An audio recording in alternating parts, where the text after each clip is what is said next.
morning. Insurance agents crushing it out there in the senior market. Happy AEP. Happy Thursday, October 29th. It's Bill Kiray joining you here from the worldwide headquarters at Nischloss & Fleming. I've got Kristen. Good morning. Good morning. Joining us, Kristen Hankinson, Regional Sales Director here at Nischloss & Fleming. How was your drive in today?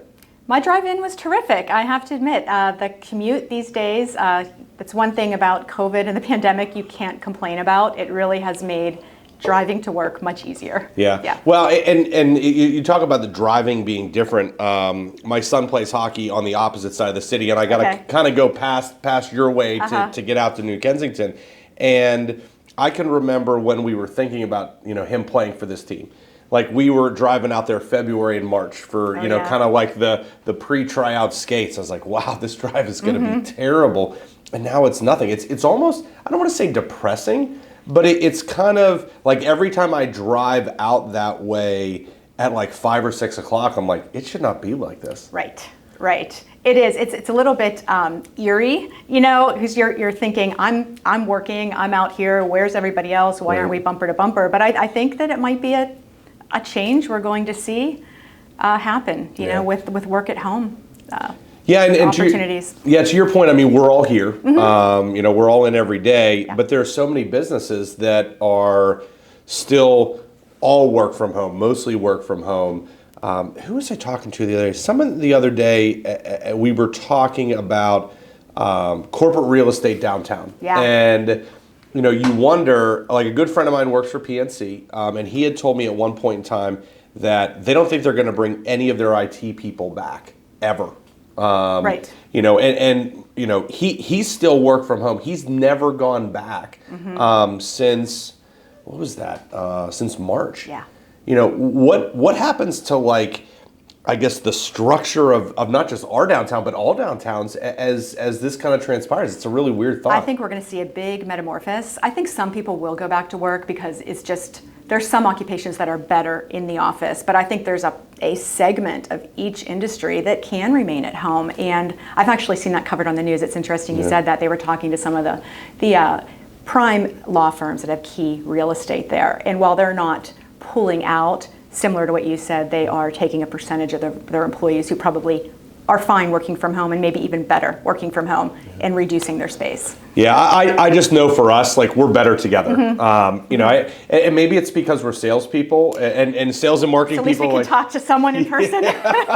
I do feel like I'm part of a secret society when I'm driving to work and I have on, a regular like a business outfit compared to shorts and a t-shirt. I'm like, oh, I'm going into work. You know what? I tried when we first went to work from home. I tried doing I'm rolling downstairs in my workout clothes. I would go and run. I'd come back. I'd get some water. Get in the laptop. I could not get my brain dialed into work. And by week 2, I was, and my children were laughing at me because they were doing school from home. They're laughing at me like, their dad, why are you wearing dress shoes? I was like, what do you mean? They're like, well, I get it. Maybe you're on call, so you have to wear a nice shirt, but they're like, you're wearing nice pants. You've actually got your dress shoes on. I think it's a mindset more than anything. It's definitely a trigger. Definitely a trigger. When you're loungy, it's just hard. But hey, kudos to anyone who can be loungy and productive, because I think that's awesome. But for me, I need I even have to create structure if I don't have it. Maybe it's what you have on or where you're sitting. You can create your own little mini structure within your home to do that. Yeah. Well, talking about getting dressed for success, it's AEP time. It is, yeah. And I had Rob on earlier in the week, and we were talking about Western PA, and you also shared responsibility in Western PA. Yes, I do. Yeah, and then that was a difference for us because going back over the last couple years, Rob's team just managed Western PA, and then different teams had different areas. So with the conversations you're having with agents, what are you hearing from your agents? What plans are hot? What are some insights as to what agents are telling you? Yeah, so I'm really happy to report that we are hearing a lot from our agents. So I think going into AEP in the middle of a pandemic was, we didn't know what to expect, right? I know everyone's used to hearing that, but when you are in an industry where your success depends on 7 weeks, it's frightening, right? So we have agents out there, all of them, actively working working hard. They're seniors who need help. So this is it's a thriving industry right now. For anyone who's not in it and is thinking about it, it's time to get into it. But what I'm hearing in Western PA, I would say, we've always historically had the key players of Highmark, UPMC, and we still hear that as well, that comes across. But I'm getting lots of questions this year about the Advantra, Aetna Advantra Gold, HMO Gold plan, as well as the United Healthcare Plan 1 and 2. And they came out with a new PPO this year that has been getting a little bit of attention as far as curiosity. It's a $35 copay or premium, I believe, and it gives some people who maybe were tentative or hesitant about a Medicare Advantage plan a little more of reassurance that they can come into United Healthcare, have a little bit of that sense of security with the PPO, and find their spot. And then also Highmark has a new plan out this year. Now that UPMC is available to their members, their Community Blue PPO Distinct has been getting a little bit of attention as well. Yeah. Well, to the United Healthcare point about the PPO, they really, that was a big part of their plan filing nationally. We got new PPOs in all of these markets, and that was something that I found to be really interesting that. We saw with Medicare Advantage plans, they went through a phase where they got rid of all the PPOs. Like probably 6 to 8 years ago. And that, I think, was star ratings driven because, they were looking at medical management and they could drive a better star rating with the HMO, the PPO. And now the PPOs are coming back, I think, as they've had the infrastructure to still drive the star ratings factors that they need. And the United Healthcare PPO is certainly doing pretty well. But, specific to that Highmark PPO plan, it's so weird for me to think about because, like, 4 years back, everything was Highmark, UPMC, divorce, Royal Rumble, it was just like, all of this is happening. And now, and I'll be honest, I never expected that consent decree to play out the way it did. Like, I never thought they were going to sign that contract. It seemed like this was the year that was the year they were not going to sign it. It really did. It seemed like there was a line that they weren't willing to cross. So it surprised a lot of people. And I can still remember where I was. It's where you were. I can remember where I was when I heard the news. Like it's like my parents talked about when Kennedy was shot, and then our generation's like 9/11. Where were you? Where it happened? Like I'm here. I'm like I remember where I was when I found out Highmark and UPMC signed a contract. But I was in the car. I was driving through Dormont and. I get a call from Ashley Rickard, our Highmark rep that we absolutely love, and she's like, "Hey, I just wanted to call you," and she told me, I said, "I'm sorry, can you say that again? Like, did that actually happen?" Because UPMC give it to me in writing. Well, I wanted it in writing, but I just thought UPMC had built this strategy of trying to get to that July 1 date. They really did, yeah. And then, and now we've got a Highmark PPO plan that includes UPMC and the network that's just kind of odd. Well, I do think the political pressure for that from Josh Shapiro played in to that decision, when he stepped in to kind of force their hand a little bit. But, going back to that, the UPMC Highmark, it really has defined our landscape here for generations, right? Maybe not generations, at least one generation. One generation. So. I've been in the business, and reveal my age, since the middle 90s, whether it's been in group insurance or Medicare. But every few years, the sky is falling, and they're going to divorce, and everybody, panics, and they're going here, and it's just the sky is falling. So it's been a way of life. But what it's created at this point for people in Medicare is a really secure network. So the people in our area, Western PA, really have the luxury of choosing plans based on benefits and services because the networks are so good. Well, and you're so right about that because, like, I talk to agents in other areas of the country, and it's totally different. Like, I'll give you a great example. Like, if you look at Chicago, okay, Midwestern city, obviously larger city than ours, but nonetheless, in Chicago, let's say that there are like 5 provider networks that are significant in both the city and sort of the suburban ring. You don't get a plan with 4. Like, I think there's one plan with 3. Like, most of them, it's like, okay, do I want networks A and C or do I want B and D? And go from there. like, I don't want to say people here are spoiled, but it is a totally different environment that you can just focus on line items. Yeah, it is really unique. Most people are looking at plans. Their doctors are in there. They're almost assuming they're in there, and it's a different sale for sure. So and how you and I first met was when you had worked for Highmark. Correct. And we worked together. Correct. Specific to the Medicare plans. So is the Highmark UPMC thing, is it dead? I mean, like, and that's what I wonder. Like, yes, they signed a 10-year contract, but is this now a non-issue? Like, is it something people don't even talk about anymore? I think we are evolving. So I would say for Highmark and UPMC, I think that's probably between them still existing, right? They have a 10-year agreement. We're going to watch both health plans grow and spread. And so I think between the carriers, it'll still be present. But as far as the consumer is concerned, I think I'm agreeing with you here where it is becoming less of an issue. I'm not hearing people so worried about it because now they have options, right? They have options with Aetna, with United Healthcare, and even Highmark and UPMC have both in the network right now. So it's becoming a little more of a non-issue. It's not a decision maker anymore. I would say if you talk to a beneficiary, and here's my key things I'm looking at, right? When you do a self-assessment or you're assessing a client, do I need to go to only UPMC or only Highmark? Maybe that's not on there so much. I think people are looking for other needs. Yeah, and I wonder whether or not, like, even though the contract signed and that's a past item, did the lead up to that, did it change our market forever? And here's kind of my thought on that. So if you dial the clock back 10 years, like we go back to 2010.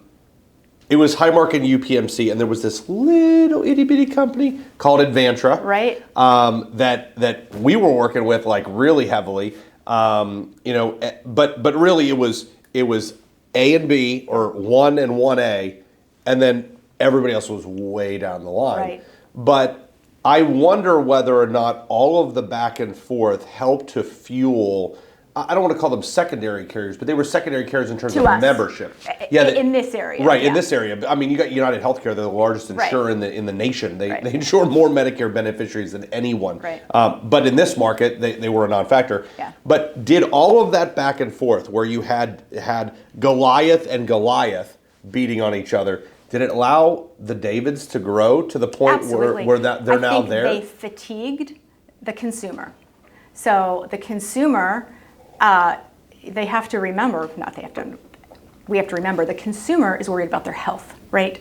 The consumer does not want to have to pick a side. They want to worry about their health. So I think they did fatigue the consumer quite a bit. And maybe while they were busy, it did open the door for some other players to come in and contract, right? They got their good contracts with hospitals, and now they're competitive. Hospitals, doctors, and I can remember rolling into like January, like the AEP for 1/1 of 19, when I think the consent decree divorce stuff was at its hottest, and they ended up signing the agreement, I think July of 2019. Everyone was thinking like, oh my God, we've got to do something, and Aetna was just sitting there like, yeah, we got Highmark, we got UPMC, they're both in the network, we had great benefits, and they cleaned up. Like, that was an unbelievable AEP for Aetna, as agents in the Western PA market know. And I think Highmark felt like all those members were going to come back. Like, hey, we got UPMC in the network, they're going to come back. And they didn't, like right away. Like, obviously there were some members that went back, but it wasn't like every member that left Highmark for Aetna came back. And I think that really drove that new PPO plan that you're talking about. Because I know that when I first saw that, I thought they are going after the Advantra Gold HMO plan, because I mean that PPO plan that Highmark built is a killer, and it was built, I think, specifically for we want to try to track those people back. Yeah, I would say, to your point, I think Aetna became the third player here, or I don't even want to rank 1, 2, 3, but like it's 1, 2, 3 now, right? We have 3 leaders in this market, which is exciting. It's evolution. We're seeing competition, and the competition is bringing great benefits to the table. We're seeing benefits on these Medicare Advantage plans that you would historically only see on a dual special needs plan, Oh, yeah. right? You would never see transportation on an MA plan. You just wouldn't see over-the-counter benefits. And we started to see those come in, and they're not stopping. They continue to add bells and whistles. Well, I still laugh. You talk about robust benefits, and the benefits here in Western PA are really, really great right now. But I always laugh, thinking about cities like Miami and LA. They are getting so much reimbursement money. I can remember talking to an agent in Southern Florida the one time, and I was trying to pitch him on a product. I can't remember what I was trying to pitch him on.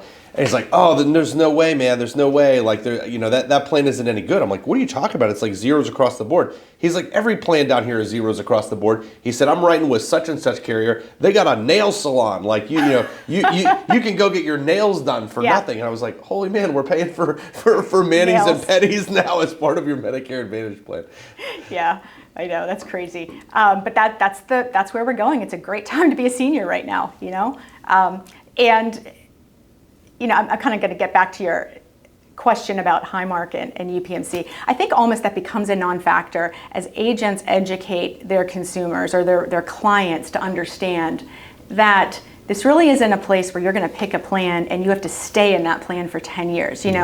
Every year it's kind of just like, if anyone's a football fan, it's kind of like football, right? You start in the fall, you have your playoffs, everything. You have to do your homework every year, right? You have to see what's changing, what you need. And so then the concern about Highmark and UPMC and any network for that matter is less important because next year you'll make another decision based on what the market looks like. Yeah. Well, using your football analogy, let's talk about training camp. Okay. So, in one of your previous roles before you came to join our family, you were doing a lot of ground level door-to-door training of insurance agents, some of whom had not been in the business before, some of whom had limited experience, and you were coaching on doing the needs assessment and building a grassroots network and all of those types of things. What was it like to be doing that one-to-one training of the insurance agent in the field? I love that. I think that if you get a person who's interested in jumping into this market, that it's a fun place to be. Most of the people I trained had, I wouldn't say they had some sort of background, but they weren't really in this specific market, right? Mm-hmm. It's a very unique market, so it's hard to find someone who's actually doing this and pull them out. So it required make sure they knew the Medicare basics. And I'll just mention all different personality types. So it's not a specific personality that's good at this, but there are some consistent traits like being prepared, understanding your client, and being willing to talk to your client. That's the best source of information. Talking to them, getting that needs analysis done. What are their needs? What are their pain points? It sounds cliche, but once you get a client to open up, that's your best learning resource. Like where are they having issues? Where are they not having issues? And then also being knowledgeable yourself. You can't be everything to everyone, but you can know where you are, right? Who are the key players where you are? What doctors' names do you need to know? What carrier information do you need to know?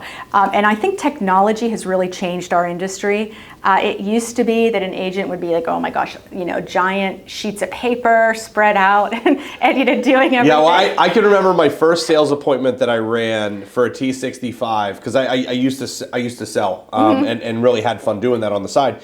The first one I went in. And I had 3 different Medicare supplement outlines of coverage, and then I had 3 different Medicare Advantage ones. It's like I covered the kitchen table. It was like death by paper cut. It was. I've seen agents blow it up really big too and take it. So all kinds of crazy stuff. But I would say that technology is something that agents have to embrace. Whether you're old or young or just going a lateral, coming into this industry, you've got to learn it. You've got to know something like Medicare Center or our quote engine where you can go on and quickly run these quotes, get the line item comparison so you are knowledgeable, and then you're able to, from that point, work with your client to determine what are the important parts, right, or key components to them, and go from there. Well, Medicare Center, I think, is, I don't want to say revolutionizing, but it's it's adding so much value and ease of use to the agent doing the needs analysis. Because I can remember talking to agents at various points in time when we're talking about, building a comparison chart, or how do we at the kitchen table kind of align, this is the most effective and efficient way to determine, is it product A, B, or C? Right. Oh, and doing the crazy math calculations on the side. So with Medicare Center, when you look at it, it just takes so many hours off of your plate. Yeah. So it gives you the premium, but then it also is adding in the prescription costs. So, and that can really be a game changer for a sale, right? You can't sell just on premium, even if it's zero. You can't sell just on premium because there are drug costs. There's other costs that need to be included in there. Well, and the drug cost is such a key point. Yeah. I can't tell you how many times we've been working with agents on what's your presentation at point of sale, and we're getting okay, I'm looking at the MOOP, I'm looking at PCP costs, I'm looking at these different items. They're like, well, what about the drugs? Oh, well, all the formularies are about the same. And I get it, and it's really formulary because like a lot of the plans you look at, you're like, okay, you've got very minimal differences tier to tier. Like, okay, this company's a 0 on tier 1, this company's at $2. This company's at 10, this other company's at 12. It's like, how much difference is there really? Well, when you've got drugs that are not included here but included here it's a 4, here it's a 3. Yeah. That's, you can, the drug stuff can be more impactful sometimes than the copay difference. I agree. So, anyone selling on just a premium or just a copay, that's not that's not helping your client, right? And that's something that we talk to with new agents is they have to be educated in how to calculate the total cost for their client. They can't just look at be excited by a 0 premium or a 0 drug copay because it really doesn't mean anything. Your plan is only as good until you use it, right? You really don't know. So those kind of things. So a new agent learning, using a tool like a Medicare Center can get them up to speed and into the market so much faster because now that work has been taken off their plate, they actually get to the analysis a lot quicker. So let me ask you this. I'm asking for your number one top tip, your best piece of advice. Okay. So you've got an agent in the field working, let's say it's their first or second year doing Medicare Advantage. For the best tip on during your appointment, you should blank. What is it? What's your best piece of advice during the appointment during AEP? I'm going to go back to the providers. I think that my most successful agents always have been really knowledgeable about the providers. Who's your provider? Who's your specialist? And making sure you know those. And also making sure your client understands the timeline, which seems a little silly, but to make sure they have that sense of urgency to complete the sale and get it done. Always ask for the sale, always ask for the signature, but also you have to know the players and where you are. Yeah, always be closing. Always be closing. Always be closing. It sounds terrible, but you have to add, so many don't, but you have to be at the table and you have to say, December 7th is coming, we need to get this in, we want to make sure you have cards, we want to make sure you have everything. This is the time. Let's get it done. Well, and we talk to our marketers about that when they're recruiting agents. Yeah, same thing. Yeah. You create that sense of urgency around you need to add this product today so that if your client asks you about it next week, you're ready to go. Yeah, and really, asking for that sale has never been easier because of the technology tools we have. There's no more, I'll call and find out for you. It is all there. You can find out anything you need. Copays, doctors, drugs, whatever you need, you can find that out and help them make that sale. Yeah. Well, and beyond that, even with the technology, like as you were saying that, I was flashing back to like this horrible memory I had from an AEP gone by. It was December 31st. We were 2 buildings ago. So we're in the old building at Castle Shannon where we were when we first met. I get a call. It's like, I don't know, like 6 o'clock. I was just trying to get out of the office. And it's this consumer that had waited and had not done anything and called into our office not knowing that we weren't really like a retail shop. But they just looked up Medicare and they got Nischloss and Fleming. And they're like, oh my God, I need to do something. Well, this consumer was in Indiana, PA. It's like closing it on the evening. I'm like, what am I going to do? Well, I ended up getting in the car. It took me 2 hours to get out there. I got out there at like 9. And I looked at this person. I said, here's the deal. we have to do this app in 30 minutes because I have to drive all the way back to my office to be able to fax it in. Because I was like, oh my God, I'm not going to get it in by midnight. Like, Yep. But with Medicare Center, like had I gotten that call now, it's like, okay, get on your computer.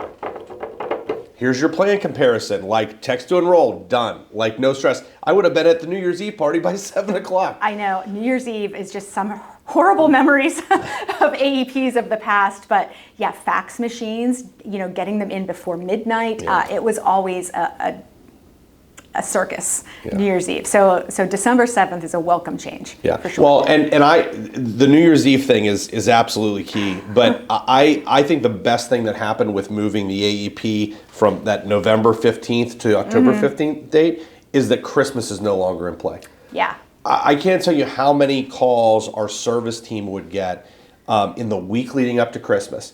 I haven't been paid my commissions. The company screwed this up. What am I going to do about buying presents for my kids? Like crazy stuff. And just thank God they backed it all up to help out with that, because that used to be a nightmare. I support the move 100%. Anyone who's been in the industry before, I think it would be supportive of that. It's not doing anyone any favors that those last few weeks of the year trying to wrap up so many loose ends. Yeah. So, you've been here with us now since July. Yes. So what are you thinking? Couple months in, like, what's it like to be on this team? Like, what do you like about it? What's kind of things you want to change and make different? So I love being on this team. First of all, you have to love the industry. So I love the industry because it's crazy and it's always changing and there's so many moving parts and you will never be the master of everything. So you need a team. And I love that we have so many subject matter experts here who we can go to, someone's very good at contracting, someone's very good at commission, someone can help you with this. So everyone just works together so nicely. And I think that working during COVID adds an extra layer of satisfaction to it. We're all here together. We all know that most of our friends are working from home, but we're here, we're safe, we're following all the standards, and it just makes the team environment terrific. We have great videos. We have a YouTube channel, so many different elements are happening at the same time. So it's a really fun place to be. Yeah. Well, the thing that, and the reason why I asked you this, I was talking to a friend of mine on my way to work this morning, and we were just chatting, and this particular friend is not very happy in their job, and they were saying to me, like, what's your favorite thing about going to work? Like, Bill, you've been there for 17 years. Like, obviously you like it. Like, why do you stay? What drives you? And I was just like, I just love seeing these people every day. I would say it's the people for sure. Like, it's the industry, first of all. You have to like the industry, but it's really the people. Everyone here takes their job seriously, but also has fun. There's a lot. Ryan and I were just talking about the creative minds here. There's people who are, hyper creative here. Like, it is crazy, and it makes it a lot of fun. Yeah. Well, the best advice I got about hiring, Jill and I were at a Medicare Supplement conference one year, and we were talking with Joanne Ray from Senior Marketing Specialist, who's now our partner with Integrity. And Joanne, we were talking about staffing and hiring employees. Best advice I think I may have gotten from anyone, maybe not on anything, but like business related, this was absolute gold. She said, when you're interviewing someone, the question you have to ask yourself is, will I be excited to see this person's face when I walk in the door? And if you're not, walk away. And she wasn't talking about like, what do they look like? Or Right. It's like the vibe. Or, am I? Do I want to interact with this person? It's like, like, let me say hi to Monet, or let me say hi to Shalisha, or let me say hi to Sydney or Rob or Josh. Like, I'm genuinely excited to see our people every day, and that was such great feedback from Joanne about hiring. Like, Shalisha was out for 2 days, and I was really happy to see her today. I don't know, Shalisha's back. It's going to be okay. So. Yeah, absolutely. It was good to see her. It was, yeah. Yeah, for sure. So, hey, thank you so much for joining us. Thank you for having me. I appreciate it. Yeah, it was fun. All right, well, we're going to see you next week on Tuesday, November 3rd, 7 a.m., back here on Near and Far. Thank you so much. We'll see you then.